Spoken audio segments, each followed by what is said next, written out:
Hello students, કેમ છો બધા? મજામાં? તો સ્ટુડન્ટ્સ, હું આશા રાખું છું બધા મજામાં જશો. તો બાળકો, આજે હું નિમેશ શર્મા તમારી સમક્ષ પ્રસ્તુત છું ક્લાસ 11 કેમિસ્ટ્રીના પ્રેક્ટિકલ્સને લઈને ગુજરાતી માધ્યમના વિદ્યાર્થીઓ માટે.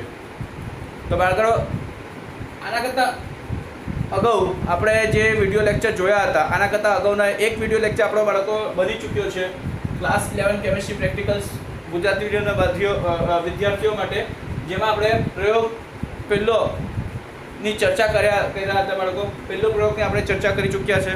બરાબર. હવે આપણે આજે જે જોવાના છે અહીં તે પ્રયોગ 2 જોવાના છે બાળકો. બીજા નંબરનો પ્રયોગ આપણે આજે ચર્ચા કરવાનો છે, અને બીજા નંબરનો જે પ્રયોગ છે બાળકો તે પીએચ ને ફેરફારનું અભ્યાસનું છે. પીએચ ફેરફાર અભ્યાસ વિશે છે બાળકો. બાળકો, તમને પીએચ ફેરફાર વિશે તો તમને ખબર જ હશે, પીએચ શું છે તે પણ વિશે ખબર જ હશે. તેમ છતાં થોડીક આપણે પ્રયોગ ચાલુ કરવા પહેલાં થોડીક માહિતી આપણે જોઈ જ દઈશું. એને જે કંઈ પણ તમને ખબર હોય તેને થોડીક આપણે એકવાર રિકોલ કરી લઈશું. બરાબર છે? રિફ્રેશ કરી લઈશું. તો બાળકો, જોઈએ પહેલાં આ પ્રયોગ બીજા નંબરનો જે પ્રયોગ છે, બરાબર, પીએચ ફેરફારનો અભ્યાસ વિશેનો જે પ્રયોગ છે તેનું હેતુ શું છે. તો બાળકો, અહીંયા જોઈ લો હેતુ શું છે. હેતુ એટલે એમ. તો બાળકો, અહીંયા જોજો પ્રબલ એસિડ 0.1 મોલાર HCl નું પ્રબલ બેઝ 0.1 મોલાર NaOH દ્વારા સાર્વત્રિક સૂચક વાપરીને કદ માપક પૃથ્થકરણ એટલે કે અનુમાપન કરતા આવતું પીએચમાં ફેરફારનું અભ્યાસ કરવો. તો બાળકો, આ જે છે તે અહીં આ પ્રયોગનો હેતુ છે. બરાબર. આ પ્રયોગનો હેતુમાં શું છે બાળકો? તો આપણે એસિડ અને બેઝ જે છે તે બંને જ પ્રબલ છે.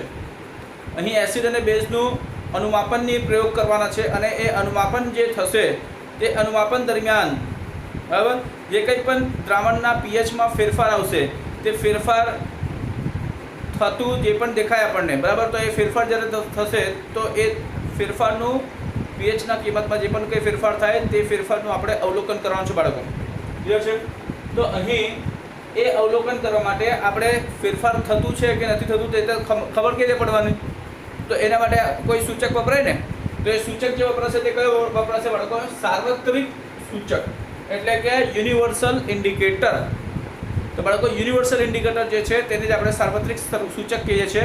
અને આ એવા પ્રકારનો સૂચક છે જે એસિડમાં કોઈ બીજો રંગ બતાવશે, બેઝમાં કોઈ બીજો રંગ બતાવશે, તટસ્થ પદાર્થોમાં કંઈ બીજો રંગ બતાવશે. તટસ્થ પદાર્થની દ્રાવણની વાત કરીએ બાળકો, આ તો તટસ્થ પ્રવાહી જે હોય તેમાં કોઈ બીજો જ રંગ બતાવશે. અને જુદા જુદા પીએચની કિંમતે જુદો જુદો રંગ બતાવશે. એટલે પીએચમાં જો થોડો ફેરફાર આવશે તો એના રંગોમાં ફેરફાર આવશે. બરાબર. દ્રાવણની અંદર આ સાર્વત્રિક સૂચક જે છે તે જુદા જુદા રંગો બતાવશે જ્યારે એ દ્રાવણની પીએચમાં ફેરફાર આવશે ત્યારે. અને રંગ પરથી સાર્વત્રિક રંગ જે જુદા જુદા રંગો દેખાવે છે, સાર્વત્રિક સૂચક જે જુદા જુદા રંગો દેખાવે છે જુદા જુદા પીએચ કિંમત માટે, બરાબર, તે રંગ પરથી આપણે તારણ કાઢશું, તે રંગ પરથી આપણે ઓળખી કાઢશું, બરાબર, કયો પીએચ છે, પીએચમાં શું ફેરફાર આવતું છે. બરાબર છે બાળકો? તો હવે આપણે આપણા પ્રયોગને આગળ લઈ જવા પહેલાં શું કરશું? તો પીએચ જે છે, બરાબર, તેની થોડીક માહિતી લઈ લઈએ બાળકો. તો તમને હું જણાવી દઉં કે પીએચ શું છે.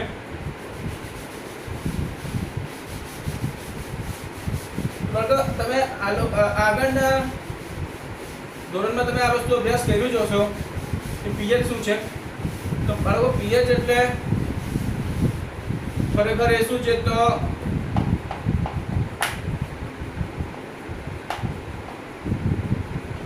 નેગેટિવ લોગરિધમ આપણે કહીએ બાળકો. નેગેટિવ લોગ, કોમન લોગની વાત કરીએ બાળકો, એટલે અહીંયા ટુ ધ બેઝ 10 આવશે. બરાબર. હાઇડ્રોજન આયનની સાંદ્રતા. તો બાળકો, દ્રાવણની અંદર જે પણ કંઈ હાઇડ્રોજન આયન હોય, બરાબર, તે હાઇડ્રોજન આયનની સાંદ્રતા આપણે લેવાનું હોય. ધારો કે કોઈ દ્રાવણ છે, બરાબર, ધારો કે કોઈ દ્રાવણ છે,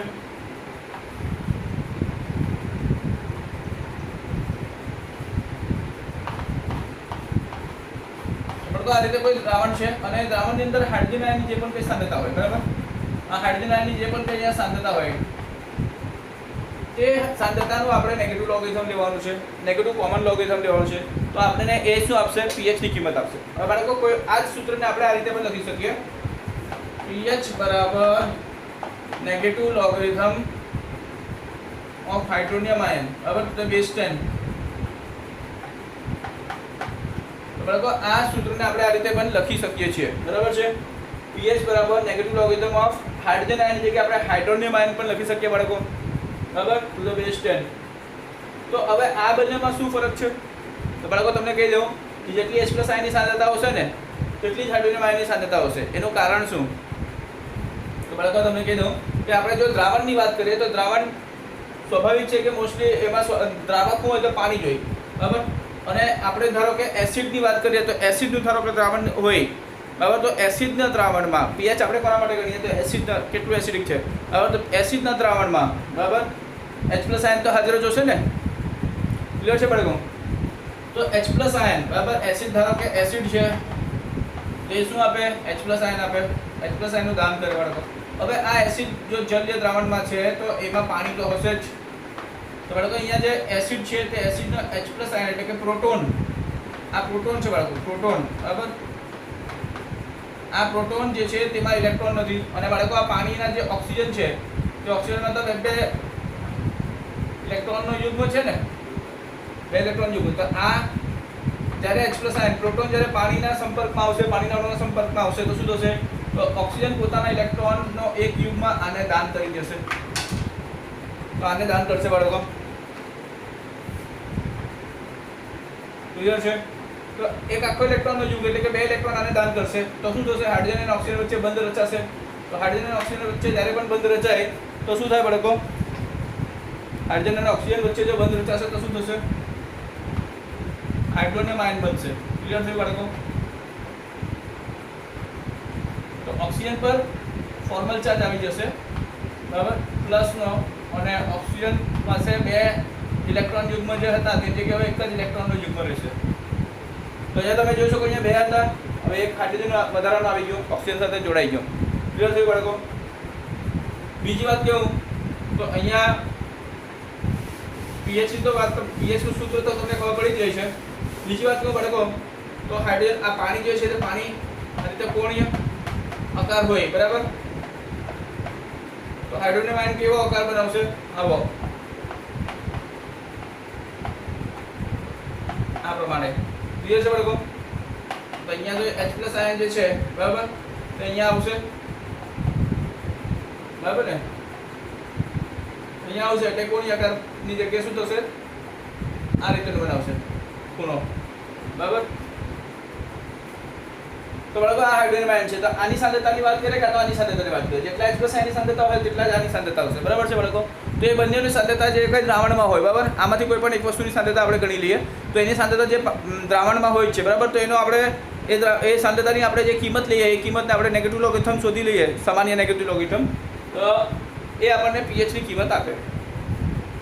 હવે બાળકો pH વિશે તમને જાણકારી આપી દઉં કે જો દ્રાવણ જુદા જુદા પ્રકારના હોય તો એમની pH ની કિંમત કઈ જુદી હોય.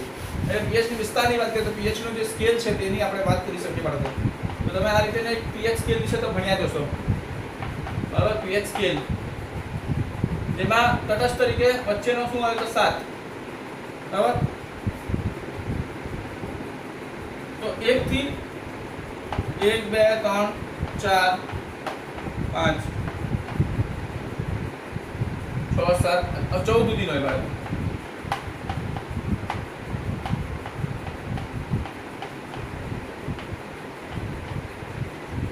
તો બાળકો તમે જાણશો કે 1 થી લઈને 7 કરતા ઓછું, બરાબર, એટલે 6.999 ગણી શકો અહીંયા સુધી, બરાબર. તો pH જો 7 કરતા ઓછું હોય તો દ્રાવણ કેવો હશે? દ્રાવણ એસિડિક હશે, બરાબર. દ્રાવણ કેવું? તો એસિડિક.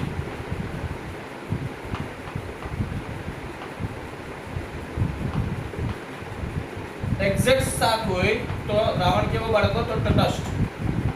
દ્રાવણ કેવો? તટસ્થ, બરાબર. અને 7 થી વધારે એટલે 7.1 થી તમે ગણી લો, અથવા 7 થી વધારે હોય ગમે તે 7.0 થી કંઈ પણ લઈ લો, 7 થી વધારે 14 સુધીનું હોય તો બાળકો શું થશે? એટલે pH જો 7 થી અહીંયા pH આ તટસ્થ માટે કેવું રહેશે? તો pH એક્ઝેક્ટ બરાબર 7 થાય, બરાબર, ઇક્વલ ટુ 7. અને અહીંયા શું થશે બાળકો? અહીંયા શું થશે? તો pH ગ્રેટર ધેન 7, 7 કરતાં મોટું હોય તો આ શું આવશે બાળકો? આ આવશે બેઝ. આ દ્રાવણને શું કહેવાય? બેઝ. ક્લિયર છે બાળકો? હવે બાળકો તમને એ વસ્તુ જણાવી દઉં કે આ 7 જે તમને તટસ્થ માટે દેખાય, pH ની કિંમત 7 બરાબર તટસ્થ ની કિંમત, તો આનાથી જેટલું આ બાજુ આપણે જઈએ એટલું એસિડ પ્રબળ થતો જાય, એટલે તટસ્થથી જેટલું દૂર જાય તેટલું પ્રબળ એસિડ થશે, બરાબર? પ્રબળ એસિડ. અને આ બાજુ આપણે જશું તો નિર્બલ એસિડ થશે, બરાબર છે? અને આના 7 થી પાછા દૂર આ બાજુ જેટલું જોઈએ તેટલું પ્રબળ બેઝ થાય છે.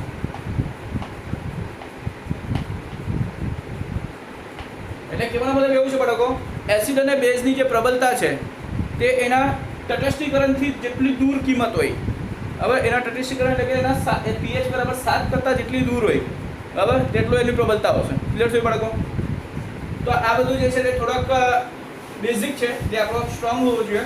હવે આપણે આટલી થોડી જાણકારી રાખ્યા પછી આપણે જો pH નું માપનનું, pH ના અભ્યાસનો આપણે પ્રયોગ જોઈએ તો વધારે સહેલું પડે આપણને અને મજા આવે, સમજ પડે તો મજા આવે. ક્લિયર છે બાળકો? તો ચાલો આપણે જોઈએ હવે કે આ પ્રયોગ કઈ રીતે કરી શકાય છે.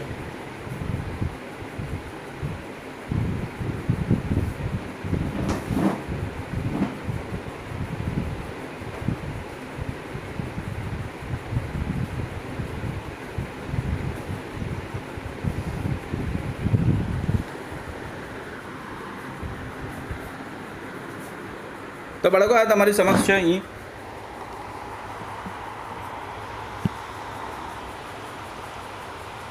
અગિયાર science class 11 chemistry practicals Gujarati માધ્યમના વિદ્યાર્થીઓ માટે. તો બાળકો અહીંયા હેતુ આપેલું છે. આ હેતુ વિશે તો તમને જાણકારી આપેલું જ હતું. ક્લિયર છે બાળકો? આ હેતુ વિશેની જાણકારી તમને આપવામાં આવેલું હતું, તો તમે હેતુ જોઈ લો. તો શું છે બાળકો અહીંયા જોઈ લઈએ, આપણે સમજી લઈએ. તો આ જોઈ લો, class 11 chemistry practicals Gujarati medium, પ્રયોગ 2. હેતુ પ્રબળ એસિડ 0.1 મોલાર HCl નું પ્રબળ બેઝ 0.1 મોલાર NaOH દ્વારા સાર્વત્રિક સૂચક વાપરીને કદમાપક પૃથ્થકરણ દ્વારા આવતું pHમાં ફેરફારનો અભ્યાસ કરવાનું છે. બરાબર છે બાળકો? તો હવે આવા પ્રયોગ માટે સાધનની જરૂરિયાત, કયા કયા સાધનની જરૂરિયાત હોય? તો સાધન જરૂરિયાત તો એક બ્યુરેટ જોઈએ, બીજું એક બ્યુરેટ સ્ટેન્ડ જોઈએ, ત્રીજું પીપેટ જોઈએ 20 ml વાળી, એક કોનિકલ ફ્લાસ્ક જોઈએ. ક્લિયર છે બાળકો? એક. પછી રસાયણ, કયા રસાયણની જરૂરિયાત પડે? તો બાળકો અહીંયા તમારા સમક્ષ છે જ. રસાયણ જરૂરિયાતમાં શું આવશે બાળકો? તો પહેલો એક હાઇડ્રોક્લોરિક એસિડનું દ્રાવણ જોઈએ, તો કયા સાંદ્રતાવાળું? તો 0.1 મોલાર સાંદ્રતાવાળું. બીજું શું જોઈએ બાળકો? તો સોડિયમ હાઇડ્રોક્સાઇડનું દ્રાવણ જોઈએ, પાછી એની સાંદ્રતા શું હોવું જોઈએ? તો 0.1 મોલાર સાંદ્રતા હોવી જોઈએ. ત્રીજું શું જોઈએ બાળકો? તો સાર્વત્રિક સૂચક જોઈએ, એટલે કે યુનિવર્સલ ઇન્ડિકેટર. બરાબર? આ સાર્વત્રિક સૂચક આમાં જુદો રંગ બતાવે, આમાં જુદો રંગ બતાવે. બરાબર? એસિડ અને બેઝ બંનેમાં જુદા જુદા રંગ બતાવે. આ હાઇડ્રોક્લોરિક એસિડ છે ને સોડિયમ હાઇડ્રોક્સાઇડ બેઝ છે. આ બાળકો આ પ્રયોગનો સિદ્ધાંત જોઈ લે. સિદ્ધાંત ઘણો જ ઉપયોગી હોય છે ને ઘણો જ મહત્ત્વનો છે. બરાબર? કોઈપણ વિદ્યાર્થી જો કોઈપણ પ્રયોગ સમજતું હોય તો એ પ્રયોગ પછાડી સિદ્ધાંત શું છે તે જાણવું બહુ જ અગત્યનું છે. કેમ કે ઘણી વખત શું છે, તો પ્રેક્ટિકલ એક્ઝામમાં વાયવા જે પૂછાતા હોય બાળકો, જે પ્રશ્નો પૂછાતા હોય એક્ઝામ પછી, બરાબર, પરીક્ષક જે પ્રશ્ન પૂછે તે સિદ્ધાંતને લઈને પણ ઘણી વાર પ્રશ્ન પૂછતા હોય છે એ લોકો. તો બાળકો આપણે જોઈ લઈએ અહીંયા સિદ્ધાંત શું છે. તો જ્યારે એસિડ એ બેઝ સાથે પ્રક્રિયા કરે છે ત્યારે ક્ષાર અને પાણી આપે છે. તો બાળકો આ તો આપણે ખબર છે કે એસિડ અને બેઝની પ્રક્રિયા કરશે તો શું મળશે? તો ક્ષાર અને પાણી બનશે. બરાબર છે? આવા પ્રક્રિયા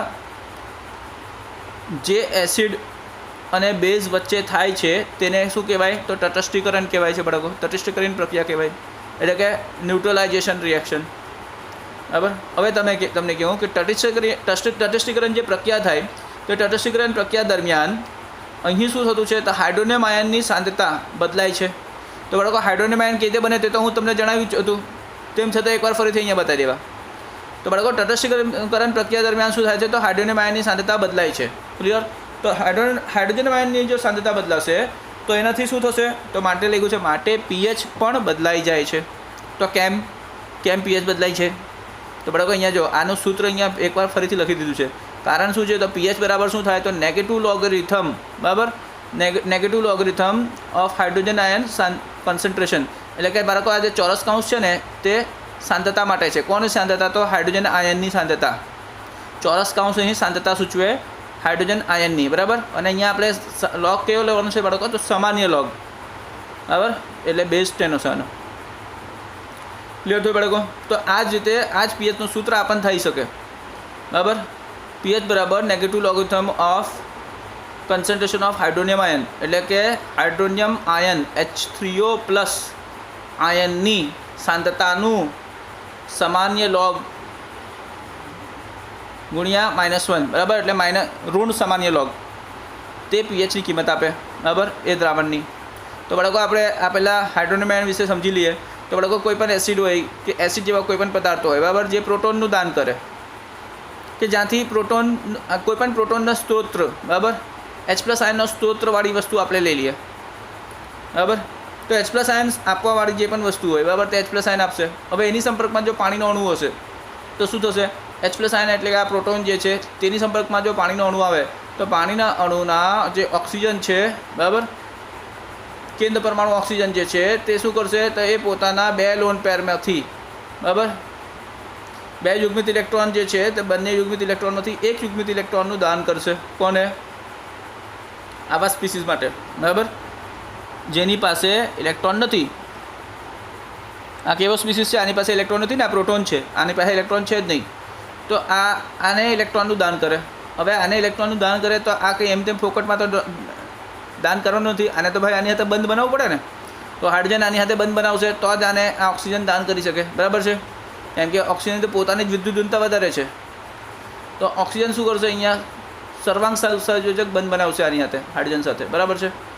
હવે અહીંયા H2O હતું તો અહીંયા શું થઈ ગયું? H3O થઈ ગયું. હવે ઓક્સિજને પોતાનો ઇલેક્ટ્રોનનો દાન કર્યો તો ઓક્સિજન પર ઓક્સિજન ઘન વીજભારિત થઈ ગયું, બરાબર છે. હવે બાળકો તમને જણાવી દઉં કે આ જે પાણી જે છે તે પાણીનો અણુનો આકાર કેવો હોય? તો કોણીય હોય, બરાબર છે બાળકો. આ કોણીય આકાર છે અને એ કોણીય આકારનો ઓક્સિજને અહીંયા દાન કર્યું છે H+ આયન. તો H+ આયન અહીંયા જોડાય તો H+ આયન જોડાતા અહીંયા આકાર કેવો થાય? ટ્રાયગોનલ થઈ જાય છે બાળકો. તો અહીંયા આકાર ટ્રાયગોનલ થઈ ગયો છે. આ શું છે બાળકો? તો આ જ છે હાઇડ્રોનિયમ આયન, બરાબર. આને પ્રોટિક પાણી અણુ પણ કહી શકાય કેમ કે પ્રોટોન જોડાયેલો છે, બરાબર. પ્રોટોનેટેડ વોટર પણ કહી શકાય, કે પ્રોટિક પાણી પણ કહી શકાય. હવે બાળકો આપણે જોઈએ આગળ શું થાય. આ તો સિદ્ધાંતની વાત હતી. સિદ્ધાંતમાં હમણાં બાકી જ છે, પૂરી નથી થઈ, બરાબર છે.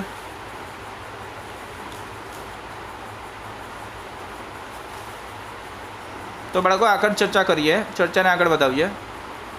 તો અહીં તમે જોશો બાળકો, સિદ્ધાંતની જ વાત કન્ટિન્યુ ચાલ્યા કરતી છે.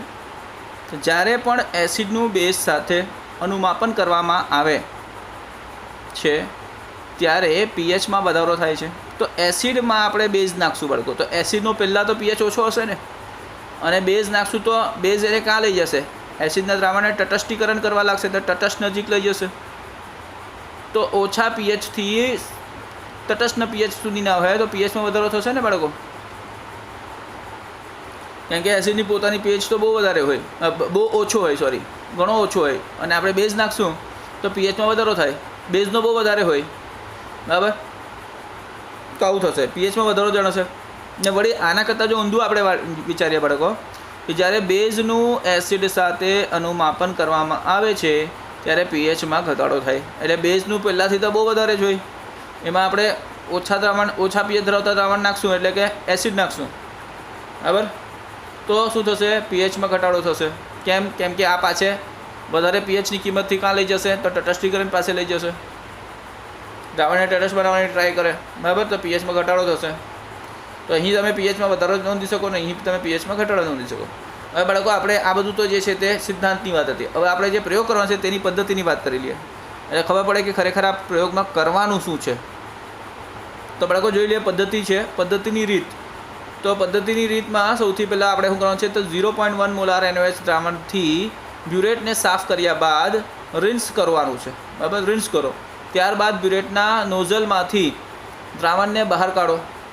તો બાળકો આપણે બ્યુરેટ લઈ લેવાનું છે, સાફ કરી રાખવાનું છે પહેલાંથી, બરાબર. પાણી નિસંદિત પાણીથી તમે સાફ કરીને રાખી શકો. અને પછી તમારે જે દ્રાવણ એની અંદર ભરવાનું છે, આપણે બ્યુરેટમાં કયો દ્રાવણ ભરવાનું છે? તો આપણે બેઝ જ ભરવાનું છે, બરાબર. સોડિયમ હાઇડ્રોક્સાઇડ આ જ સાંદ્રતાવાળી દ્રાવણ ભરવાના છે. તો જે દ્રાવણ આપણે ભરવાના છે, એટલે કે આ દ્રાવણ જે આપણે ભરવાના છે તેના વડે જ સૌથી પહેલાં આપણે એને રિન્સ કરી દેવાનું છે. પછી શું કરવાનું છે બાળકો? તો ત્યારબાદ બ્યુરેટના નોઝલમાંથી દ્રાવણને બહાર કાઢવાનું છે. બ્યુરેટ આપણે રિન્સ કરીને એને આપણે બેઝિનમાં ફેંકી દેવાનું છે. તો બ્યુરેટના નોઝલમાંથી કાઢી નાખવાનું છે બહાર. તો અહીંયા બધું ચેક થઈ જશે, બ્યુરેટનો નોઝલ બધું ચેક થઈ જશે. બરાબર છે કે ચાલતું છે કે આપણે સહેલાઈથી કાઢી શકતા છે કે દ્રાવણને, એ બધું ચેક થઈ જશે. બીજું શું છે બાળકો કે બ્યુરેટ સ્ટેન્ડ ઉપર બ્યુરેટને ક્લેમ્પ કરી તે બ્યુરેટમાં ઉપર ગળણી બેસાડી તે બ્યુરેટને 0.1 મોલાર NaOH દ્રાવણથી ભરો. કંઈક એવી રીતે કાળજી રાખતા કે બ્યુરેટના નોઝલ ભાગમાં કોઈપણ પ્રમાણમાં હવાના પરપોટા ન રહે અને તે પૂરી રીતે 0.1 મોલાર NaOH દ્રાવણથી સતત સંપર્કમાં ભરાતા બ્યુરેટને 0.1 મોલાર NaOH બ્યુરેટમાં 0.0 mlના માર્કિંગ સુધી લોઅર મેનિસ્કસ ગોઠવાઈ ને ભરાય. તો બાળકો આ રીતે તમારે આખું ગોઠવણી કરવાની છે. ક્લિયર થયું? હવે બાળકો તમારે શું કરવાનું છે કે ત્યારબાદ સાફ 20 mlની પીપેટ લેવાની છે. બરાબર, એને 20 mlની પીપેટને 0.1 મોલાર HCl દ્રાવણથી રિન્સ કરવાની છે. બરાબર, કેમ કે આપણે પીપેટથી આ જ દ્રાવણ લેવાના છે. તો પીપેટથી આપણે જે દ્રાવણ લેવાના છે પહેલાં એ જ દ્રાવણ વડે આપણે રિન્સ કરવાનું હોય. તો પહેલાં આપણે શું કરવાનું છે કે એ 20 mlની પીપેટ જે છે તેને પહેલાં નિસંદિત પાણીથી રિન્સ કરવાનું અને પછી આ દ્રાવણથી રિન્સ કરવાનું. બરાબર છે બાળકો? હવે કોનિકલ ફ્લાસ્કને ફક્ત નિસંદિત પાણી વડે જ રિન્સ કરવાનું છે. બરાબર, કોનિકલ ફ્લાસ્કમાં તમારે કોઈ એસિડ બેસિડ કઈ વસ્તુથી રિન્સ નથી કરવાનું, ફક્ત નિસંદિત પાણીથી જ રિન્સ કરવાનું છે. બરાબર છે? હવે ચોથું પોઈન્ટ શું છે? તો પીપેટ વડે 20 ml 0.1 મોલાર HCl દ્રાવણને કોનિકલ ફ્લાસ્કમાં રેડો. તો તમારે બાળકો શું કહે છે? પીપેટ વડે તમારે દ્રાવણ લેવાનું છે. પીપેટ કેટલા mlની છે? 20 mlની છે. બરાબર, કયો દ્રાવણ લેવાનું છે? આ. તો પીપેટ વડે તમે આ દ્રાવણ લેશો, 0.1 મોલાર HCl દ્રાવણ લેવાના છે. બરાબર, કેટલું લેશો? તો 20 ml લેશો માર્કિંગ પ્રમાણે. તો કોનિકલ ફ્લાસ્કમાં લેયા પછી કોનિકલ ફ્લાસ્કમાં રેડી દેવાનું છે. એના પછી શું કરવાનું છે બાળકો? તો ત્યારબાદ તેમાં 5 ટીપા સાર્વત્રિક સૂચકો ઉમેરી દેવાનું છે બાળકો. તો એના પછી શું કરવાનું છે? 5 ટીપા આપણે સાર્વત્રિક સૂચકોના ઉમેરવાના છે. નેક્સ્ટ પોઈન્ટ શું છે બાળકો? તો અહીં દ્રાવણને મિક્સ કરવાનું છે. ભેળો લખેલું છે. બરાબર છે ને? તો ભેળો કરવાનું છે એટલે મિક્સ કરવાનું છે. બરાબર, તો મિક્સ ક્યાં કરવાનું છે? કોનિકલ ફ્લાસ્કને કઈ રીતે કરવાનું છે? તો કોનિકલ ફ્લાસ્કને ફરતી ગતિ આપીને. તો બાળકો કોનિકલ ફ્લાસ્કને આપણે આ રીતે ફેરવવાનું છે. બરાબર, આમ આપણે ફેરવતા રહીશું. આમ આપણે ફેરવતું રહીશું. બરાબર, ક્લિયર છે બાળકો? આ રીતે આ ધારો કે કોનિકલ ફ્લાસ્ક છે તો આપણે આમ ફેરવતું રહીશું. તો એનાથી શું થશે? તો કોનિકલ ફ્લાસ્કની અંદર જે દ્રાવણ હશે તે સરખી રીતે મિક્સ થશે. બરાબર છે? પછી નેક્સ્ટ પોઈન્ટ શું છે બાળકો? તો દ્રાવણના રંગને ચાટના રંગથી સરખાવીને દ્રાવણની pH કિંમત જાણવાની છે. ક્લિયર થયું બાળકો? તે રેકોર્ડ કરવાનું છે. એટલે લખો અવલોકન કોઠામાં. તો અવલોકન કોઠા આપણે પહેલાંથી બનાવી રાખશું બાળકો, તેમાં આપણે લખવાનું છે. તો બાળકો તમે જ્યારે પણ પ્રયોગશાળામાં પ્રયોગ કરવા જાઓ ને તો તમારા પ્રયોગશાળાની જે રફ રેકોર્ડ બુક હોય ને તેમાં અવલોકન અને અવલોકન કોઠા લખી જ રાખવાના. આખું તમારે લખીને જ રાખવાનું, પદ્ધતિ છોડીને બાકી બધું લખી જ રાખવાનું હોય. બરાબર, પહેલાંથી ને પછી જ જવાનું, રેડી કરીને જ જવાનું હોય. હવે બાળકો જોઈ લો, હવે 2.0 ml NaOH દ્રાવણને બ્યુરેટમાંથી ફ્લાસ્કના દ્રાવણમાં રેડવાનું છે. બરાબર છે? દ્રાવણને ફ્લાસ્ક સાથે હલાવો અને તેના રંગ પરથી દ્રાવણનું pH અંદાજો ચાર્ટના રંગ પરથી. તો બાળકો અહીંયા pHનો ચાર્ટ પણ હોય, તેની અંદર આપણે જુદા જુદા કલર રંગ હોય છે. બરાબર છે બાળકો? તો એ રંગ સાથે એના pHની કિંમત પણ લખેલી હોય. તો જે pH ચાર્ટ હોય તે pH ચાર્ટ પર pHનો રંગ જોઈ લેવાનું છે. બરાબર, કે રંગ કયા રંગ માટે pHની કઈ કિંમત છે. ક્લિયર થયું બાળકો?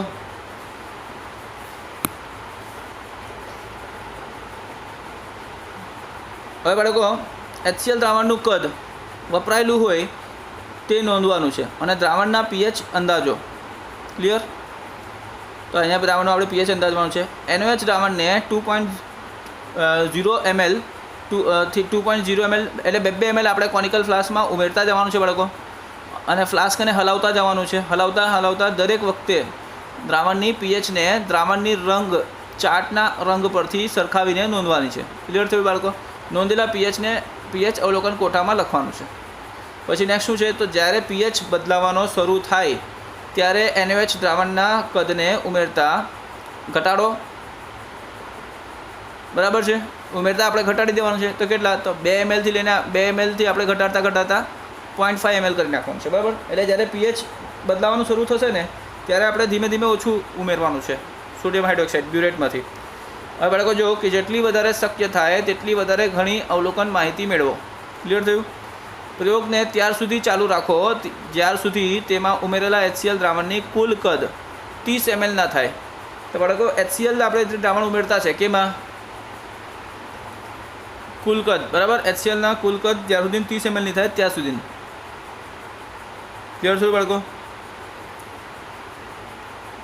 પછી y-અક્ષ પર કિંમતો લઈ, બરાબર, કયો કિંમતો લેવાનો છે બાળકો, તો પીએચની કિંમતો લેવાનો છે. તો y-અક્ષ પર પીએચ કિંમતો લઈ અને x-અક્ષ પર આપણે શું લેવાનું છે બાળકો, તો NaOH દ્રાવણનું કદ લઈ ને ગ્રાફને પ્લોટ કરો. ગ્રાફ એટલે આલેખ બનાવો. ક્લિયર થયું બાળકો? તો હવે આપણે જોઈએ અવલોકનો. આપણે જોઈશું બાળકો. તો અવલોકનો તમારે શું કરવાનું છે, તો અવલોકનોમાં સૌથી પહેલો પોઈન્ટ, ઓરડાના તાપમાન તમારે પહેલાં માપી લેવાનું છે ડિગ્રી સેલ્સિયસમાં, બરાબર. સેકન્ડ પોઈન્ટ શું છે અવલોકનમાં, કે અનુમાપન માટે લીધેલ HCl દ્રાવણનું કદ. તો બાળકો આપણે તાપમાન કેમ માપતા છે, કેમ કે કદ છે ને તે તાપમાન પર આધારિત હોય, બરાબર છે ને. તો અનુમાપન માટે લીધેલ HCl દ્રાવણનું કદ કેટલું, તો 20 ml. વપરાયેલો સૂચક બરાબર શું છે, તો બાળકો સાર્વત્રિક સૂચક એટલે કે યુનિવર્સલ ઇન્ડિકેટર. હવે બાળકો આપણે જોઈશું અવલોકન કોઠો, બરાબર. આપણે અવલોકન ચાલુ કર્યું છે ને તો અવલોકન કોઠો જોઈશું. બાળકો અવલોકન કોઠોમાં શું હોય તે તમને બતાવી દઉં. તો અવલોકન કોઠોમાં બાળકો આ રીતે 4 કોલમ બનાવવાના છે. બાળકો તમને 4 કોલમ બનાવવાનો છે આ રીતે, બરાબર. પહેલા કોલમમાં તમારે ક્રમ લખવાનો છે, બીજા કોલમમાં ઉમેરેલા 0.1 મોલાર NaOH દ્રાવણની કદ, બરાબર, જલીય NaOH દ્રાવણની કદ 0.1 મોલારિટી. તો આનો કેટલો કદ આપણે બ્યુરેટમાંથી નાખતા છે, બરાબર, તે અહીંયા લખશું. પછી થર્ડ કોલમ કોનો છે બાળકો, તો દ્રાવણનું રંગ. અને લાસ્ટ કોલમ જે છે, ચોથો કોલમ કયો છે, તો અંદાજિત પીએચ. તો બાળકો દ્રાવણનું રંગ આપણે ચાર્ટના જે પીએચનો જે ચાર્ટ હોય તેના રંગ સાથે આપણે સરખાવીને પછી આપણે લખવાના છે અંદાજિત પીએચ. ક્લિયર થયું બાળકો? તો અહીંયા બાળકો તમારે શું કહો છે, તો અહીંયા જે ક્રમિક લખેલું છે તેમાં શું છે 2 ml નું એ બતાવ્યું છે. એટલે શરૂઆતમાં 0.0 ml હોય, બરાબર છે. તો 0.0 ml થી 2.0 ml એટલે શરૂઆતમાં 2 ml નાખવાનું કોનિકલ ફ્લાસ્કમાં. એ કોનિકલ ફ્લાસ્કની અંદર પહેલાંથી શું હશે, તો 20 ml HCl 0.1 molar 20 ml HCl હોય અને 5 ટીપા સૂચકના હોય છે. કયા સૂચક, તો સાર્વત્રિક સૂચક. તો બાળકો આપણે 0.0 ml પણ આપણે દ્રાવણનું રંગ જોઈને અહીંયા લખી દેવાનું છે. દ્રાવણનું રંગ જુઓ અને અહીંયા લખી દો, બરાબર. પછી 2 ml નાખ્યું તેમાં પણ તમારે ઘણું સતત હલાવ્યા કરવાનું છે અને પછી દ્રાવણનું રંગમાં જે કંઈ ફેરફાર આવેલું હોય તે પ્રમાણે દ્રાવણનો અંતિમ રંગ અહીંયા નોંધીને લખી દો અને અહીંયા પીએચની કિંમત લખી દો એના માટે ચાર્ટમાંથી જોઈને. આ જ પ્રમાણે બાળકો દરેક 2 ml તમારે શું કહો છે સતત જે છે, બરાબર, તે ફનલને તમારે કોનિકલ ફ્લાસ્કને આ રીતે હલાવ્યા કરવાનું છે, બરાબર મિક્સ કરવાનું છે. દ્રાવણનું રંગમાં જે કંઈ ફેરફાર આવે તે નોંધવાનું છે અને એના ફેરફાર પ્રમાણે ચાર્ટમાંથી જે રંગ બેસતું હોય, બરાબર, તે પ્રમાણે તમારે પીએચ લખવાનું છે. તો બાળકો આ રીતે તમે 2 ml માટે કર્યા જ કરશો તો છેલ્લે અંતે તમે જો તો 2 ml માટે તમે કર્યા કરશો તો છેલ્લે અંતે શું છે કે 30 ml NaOHના દ્રાવણના 30 ml જ્યાં સુધી આખું ભરાઈ નહીં જાય, બરાબર, પૂરાઈ નહીં જાય કેમાં, કોનિકલ ફ્લાસ્કમાં, ત્યાં સુધીના પ્રયોગ કરવાનો છે બાળકો. ક્લિયર છે? હવે બાળકો આપણે અહીંયા જે HCl લખેલો તે HCl નહીં આવશે, અહીંયા એક મિસ્ટેક હતું, બરાબર. અહીંયા આપણે HClની જગ્યાએ આપણે એમ લખેલું છે પ્રયોગને ત્યાર સુધી ચાલુ રાખો ત્યાર સુધી તમે ઉમેરેલા HCl દ્રાવણની કુલ કદ આટલું લખો, બરાબર. તો બાળકો અહીંયા HCl નહીં, અહીંયા NaOH આવશે. કેમ કે આપણે બ્યુરેટમાંથી પાડશું ને તો બ્યુરેટનો NaOH આપણે 2 ml પાડતા છે, બરાબર છે ને. તો કુલ કદ NaOHનો કોનિકલ ફ્લાસ્કમાં 30 ml થવા જોઈએ. HClનો તો 20 છે જ, એટલે HCl સાથે આપણે કંઈ લેવા દેવા નથી એમાં. તો બાળકો અહીંયા દરેક રંગો માટે આપણે પીએચની કિંમત, અંદાજિત પીએચની કિંમત લખ્યા કરવાનું છે. હવે એના પછી નેક્સ્ટ પોઈન્ટ શું છે બાળકો, નેક્સ્ટ સ્ટેપ છે ગ્રાફ વિશે એટલે આલેખ વિશે. તો દ્રાવણનું પીએચ વિરુદ્ધ 20 ml 0.1 મોલાર HCl દ્રાવણમાં ઉમેરેલા સોડિયમ હાઇડ્રોક્સાઇડનું કદ નીચે પ્રમાણે છે. બાળકો આ રીતેનો આલેખ આવેલું છે, જોઈ લો. આ રીતેનું આલેખ જ આવશે. તમે આ પ્રયોગ આપણે કર્યું તો નથી, આપણે ખાલી પ્રયોગની ચર્ચા જ કરતા છે, બરાબર ને? તો બાળકો વાય એક્સ પર તમારે શું લેવાનું છે? તો પીએચની કિંમતો લેવાનું છે, બરાબર છે? હવે પીએચની કિંમત ક્યાંથી ક્યાં હોય? તો એક વિસ્તાર છે એનો 0 થી લઈને 14 સુધીનો, બરાબર છે? એટલે 1 થી 14 આપણે ગણતા હોઈએ. પછી બાળકો એક્સ પર તમારે શું લેવાનું છે?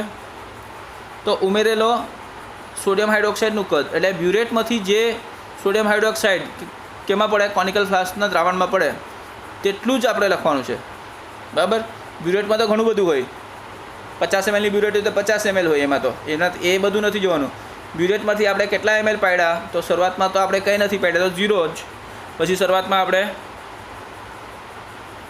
2 ml પાડ્યા, પછી બીજા 2 ml પાડ્યા, તો 2 ml પડી ગયા છે પહેલાંથી, ને પાછા 2 ml પાડ્યા, તો 4 ml નીચે ખાલી થઈ ગયા ને. તો જેટલા ખાલી થતા જશે ને બ્યુરેટમાંથી, બરાબર છે ને, તે આપણે અહીંયા લખી દેવાનું છે, બરાબર? પહેલાં 2 ml ખાલી થાય, પછી 2 બીજા ખાલી થાય, તો 4 ખાલી થઈ ગયેલા હોય કુલ, પછી બીજા 2 ખાલી થાય તો 6 ખાલી થઈ જાય, બરાબર છે ને? તો ઉમેરેલા NaOHનું કદ તે આપણે અહીંયા લખશું. હવે બાળકો આ બંનેને આપણે પ્લોટ કરશું પોઈન્ટ, તો આ રીતેનો પોઈન્ટ અહીંયા આમ ગોઠવાતા જશે, બરાબર? તો એટલે અહીંયા શરૂઆતમાં શું બતાવે છે બાળકો? કે અહીંયા જે ફેરફાર છે, બરાબર, તે ઘણો જ ઓછો છે શરૂઆતમાં, ઘણો જ ઓછો. પછી શું થયું બાળકો? અહીંયા તમે એક વસ્તુ જોશો કે 20 ml પૂરા થયા એના પછી તો તમે એક ટીપા નાખો ને તો બહુ ફટાફટ, બહુ ઝડપી વધારો થયો છે. કેમાં? પીએચમાં. તો તમે જો તો ખેંચાઈ જ ગયું આખું, બરાબર ને? પીએચમાં 7 ની નજીક આવવા લાગ્યું એટલે ખેંચાઈ જ ગયું આખું, ઉપર જ જતું રહ્યું, બરાબર છે? પછી બાળકો શું છે કે પાછે થોડા સમય પછી એ પાછે અચળ થવા લાગે છે, બરાબર? એટલે હવે વધારે હજુ આગળ જવાનું નથી, 14 કરતાં વધારે કાં જવાનું નથી, જવાનું ને? 14થી આગળ વધારે નહીં જાય, બરાબર? હવે બાળકો આપણે જોઈએ અહીંયા આવા પ્રયોગના પરિણામ શું છે. તો બાળકો અહીંયા પરિણામની આપણે વાત કરી લઈએ. તો જ્યારે 0.1 મોલાર HCl દ્રાવણને 0.1 મોલાર NaOH દ્રાવણની વિરુદ્ધ અનુમાપન કરવામાં આવ્યું ત્યારે દ્રાવણની પીએચમાં બહુ થોડું ફેરફાર જણાવ્યું. તો ડેશથી ડેશ ml, બરાબર? તે તમારે પ્રયોગ કરશો ત્યારે ખબર પડશે માટે, બરાબર? પછી ઝડપી વધારો ફેરફાર જણાવ્યું, તો ડેશથી ડેશ ml. પીએચમાં ફેરફાર પહેલાં થોડું ફેરફાર જણાવ્યું, તો ડેશથી ડેશ ml. પછી ઝડપી ફેરફાર જણાવ્યું, તો ડેશથી ડેશ ml. ને તીક્ષ્ણ ફેરફાર જણાવ્યું, તો ડેશથી ડેશ ml, બરાબર છે? તે લખવાનું છે. પછી આ પ્રયોગનું નિષ્કર્ષ શું છે બાળકો? તો જ્યારે પ્રબલ એસિડના દ્રાવણને પ્રબલ બેઝ આલ્કલી દ્રાવણ સાથે અનુમાપન કરવામાં આવે છે ત્યારે પીએચમાં ફેરફાર શરૂઆતમાં ઘણો ઓછું થાય, પરંતુ ઘણું ઝડપી વધે છે, બરાબર? ઘણું ઝડપી વધે છે, સમકક્ષ બિંદુ પાસે ઘણું ઝડપી વધે છે અને અંતે થાય છે બંધ સમતલ્ય બને છે, બરાબર? અંતે બંધ સમતલ્ય બનશે. ક્લિયર થયું બાળકો? તો બાળકો હવે આપણે આનું એનિમેશન જોઈ લઈએ, આ પ્રયોગનું એનિમેશન જોઈએ.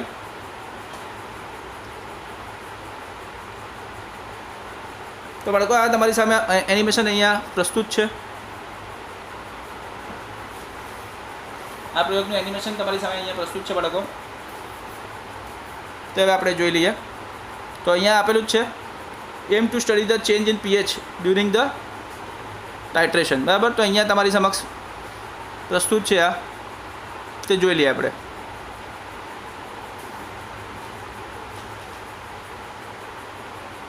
તો બાળકો આ રીતે પ્રયોગશાળામાં તમે જો તો પ્રયોગશાળામાં શું છે? તો આ રીતે બધા સાધનો ગોઠવાયેલા જ છે, બરાબર છે? અહીં શું છે? તો આ બ્યુરેટ, બરાબર? Conical flask, burette stand, પીપેટ, beaker, બરાબર? આ બ્યુરેટની અંદર NaOH દ્રાવણ લેવાનું છે. પછી આ યુનિવર્સલ ઇન્ડિકેટર એટલે કે સાર્વત્રિક સૂચકો લેવાનું છે, બરાબર છે બાળકો? પછી હવે જોઈ લો, આપણે આમાં શું લેશું? દ્રાવણમાં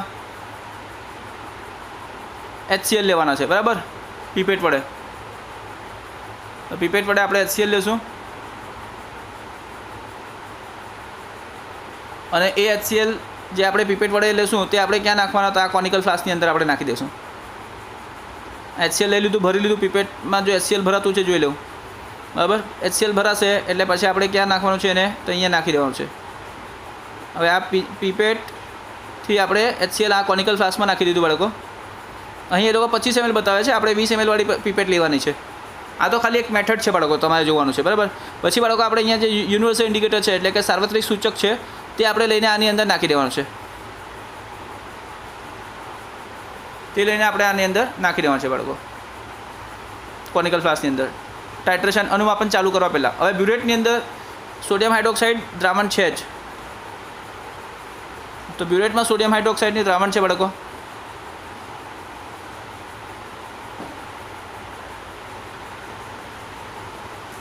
તો હવે બાળકો તમારે જોવાનું છે અહીંયા કલર, અહીંયા રંગ બદલાયો. હવે આ રંગને તમારે બાળકો અહીંયા ચાર્ટના જે રંગ છે તે ચાર્ટના રંગ સાથે નોંધવા આવતો. તો પહેલાં 0 છે એટલે બહુ પ્રબલ એસિડ છે એમ શરૂઆતમાં, બરાબર. આપણે હમણાં અનુમાપન ચાલુ નથી કર્યું, ખાલી HCl જે છે સાંદ્ર HCl 0.1 મોલાર HCl, બરાબર, તેનું આ સાંદ્રતા બતાવે છે. હવે બાળકો આપણે શું કરશું કે અહીં આપણે કોઠો બનાવશું. મેં કોઠો બતાવ્યું તે પ્રમાણે હવે કોઠા બનાવ્યું છે. તો અહીંયા આ લોકોએ પહેલાં ડાયરેક્ટ જ 12.5 નાખી દીધો, બરાબર. તો 12.5 નાખ્યો છે અહીંયા NaOH અને ત્યારનું બતાવ્યું, બરાબર. તો પહેલાં બાળકો રેડ હતો તો રેડનો pH 0 જ હતો, બરાબર. રેડ એટલે બહુ જ પ્રબલ એસિડ થઈ જાય. હવે બીજી વખત બાળકો શું થશે તો ઓરેન્જ થતું છે, તો ઓરેન્જ થઈ જશે, બરાબર. આપણે ટીપા નાખીએ તો બાળકો અહીંયા ટીપા નાખવામાં આવ્યા છે. તો હવે શું થશે 12.5 ml ટીપા નાખી દેવામાં આવશે. આ બ્યુરેટથી આપણે 12.5 ml નાખી દઈએ. તો હવે જોઈ લો એકી હાથે 12.5 ml નાખશે તો હવે કલરમાં ફેરફાર આવશે.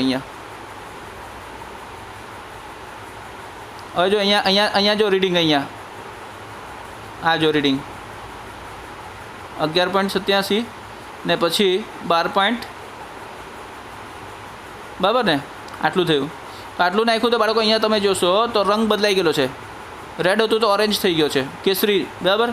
આ જોઈ લો કેસરી રંગ થયેલું છે. અને કેસરી રંગ થયું તો યાર પાછી આપણે આની અંદર નોંધીએ તો આ